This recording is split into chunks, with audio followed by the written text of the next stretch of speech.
नमस्कार दोस्तों, योगेश टेक्निकल में आपका फिर से बहुत बहुत स्वागत है। दोस्तों आज के इस वीडियो में मैं आज आपको बताऊंगा वैक्यूम पंप खरीदने से पहले आपको किन किन बातों का जानना काफ़ी महत्वपूर्ण है। अगर आज आप वैक्यूम पंप खरीदने जा रहे हैं तो इस वीडियो को अवश्य देखिएगा। यह वीडियो आपके काफ़ी काम आएगा ऐसी मेरी आशा है। तो दोस्तों सबसे पहले मैं आपको बता देना चाहता हूँ कि वैक्यूम पंप ना ज़्यादा छोटा खरीदना चाहिए और ना ही ज़्यादा बड़ा खरीदना चाहिए।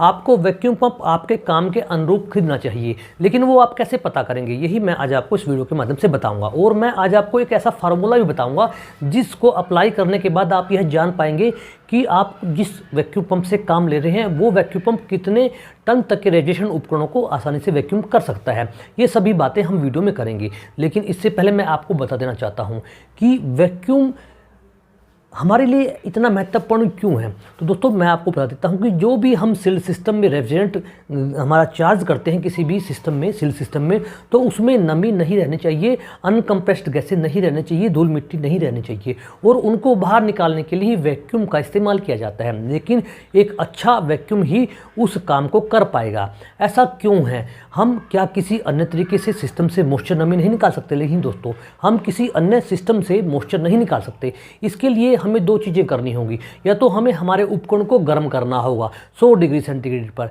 तब वो मॉइस्चर बाहर निकलेगा, जो संभव नहीं है। या फिर हमें अपने उपकरण को बाहर ऊपर पहाड़ पर लेके जाना होगा कम से कम 631 मील 630 मील, तब जाके हम मॉइस्चर को आसानी से निकाल सकते हैं। और इसी प्रक्रिया को हम वैक्यूम पंप के द्वारा सी लेवल पर कर पाएंगे। यही वैक्यूम प्रक्रिया होती है जिससे आसानी से मॉइस्चर बाहर निकल जाता है, लेकिन एक उचित वैक्यूम पंप के द्वारा ही यह आपके लिए जानना बेहतर है। तो दोस्तों आप चार्ट में देख सकते हैं कि जो हमारा वायुमंडलीय दबाव है वो 14.7 है। जब हम सी लेवल पर कोई कार्य करते हैं ये दबाव सभी चीज़ों पर अप्लाई होता है, निर्जीव वस्तु पर भी अप्लाई होता है, सजीव वस्तु पर भी अप्लाई होता है। तो उस दबाव को जब तक हम नहीं हटाएंगे तब तक हमारे सिस्टम में जो नमी है, जो पानी है, वो 100 डिग्री से कम पर नहीं उबल पाएगा। इसलिए उस नमी को वाष्प रूप में बदलकर ही हम सिस्टम से बाहर निकाल सकते हैं और वही काम वैक्यूम करता है। वैक्यूम हमारे उपकरण से उस दबाव को निकालता है जिससे कि जो 14.7 का दबाव है वो हट जाता है और जो हमारा जो नमी उसके अंदर डली हुई है हमारे उपकरण के अंदर वो उबलना शुरू हो जाती है। और जैसे ही हम 254 माइक्रोन तक वैक्यूम को लेकर जाते हैं तो हमारा जो नमी है, जो हमारा उसमें पानी है, वो -31 डिग्री पर भी उबल जाता है। यही वैक्यूम की खासियत होती है और इसीलिए वैक्यूम ज़रूरी होता है। आप इन चार्टों से देख सकते हैं, इसमें वो सभी मैंने नंबर लिखे हुए हैं, मैं आपको सिलसिलेवार बता देता हूं।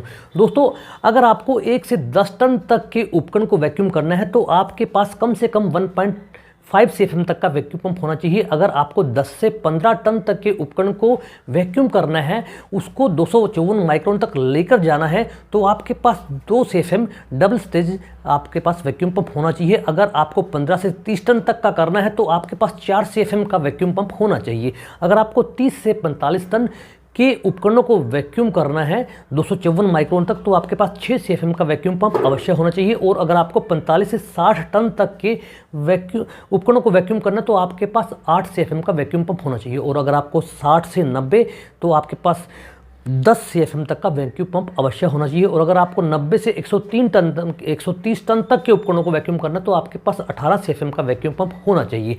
और अगर आपके पास 130 टन से ऊपर के उपकरणों को, जो कमर्शियल होते हैं, काफ़ी हैवी सिस्टम होते हैं, उनको वैक्यूम करना तो आपके पास 24 CFM तक के वैक्यूम पंप आपको होना चाहिए। मैं आपको थोड़ा सा ये एक्सप्लेन और कर देता हूँ।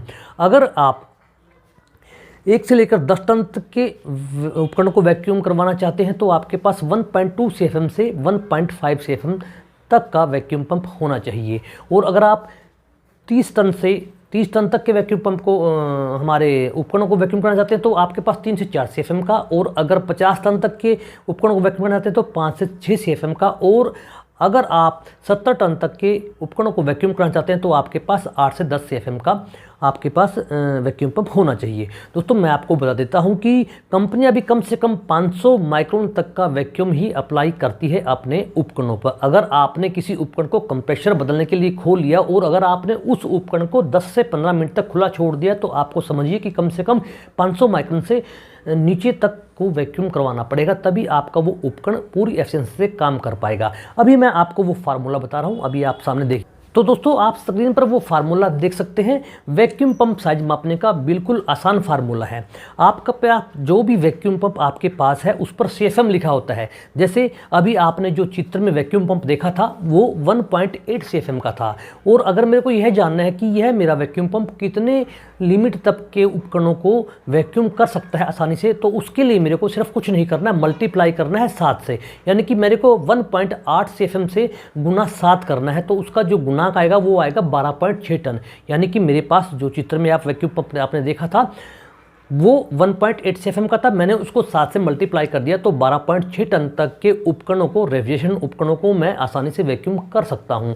और ऐसे ही आप अपने वैक्यूम पंप को भी गुणांक कर पाएंगे। अगर आपके पास 1.5 का है तो आप उसे 7 से गुना कर दीजिए। जितने भी CFM का आपके पास पंप है आपको सिर्फ 7 से गुना करना है, और आप वो फिगर प्राप्त कर पाएंगे जिस पर आपको यह पता चल जाएगा कि आपका जो वैक्यूम पंप है वो इतने टन तक के उपकरणों को वैक्यूम कर सकता है। तो दोस्तों कोशिश थी छोटी सी, काफ़ी अच्छी कोशिश है ये, और आपके काम आएगी।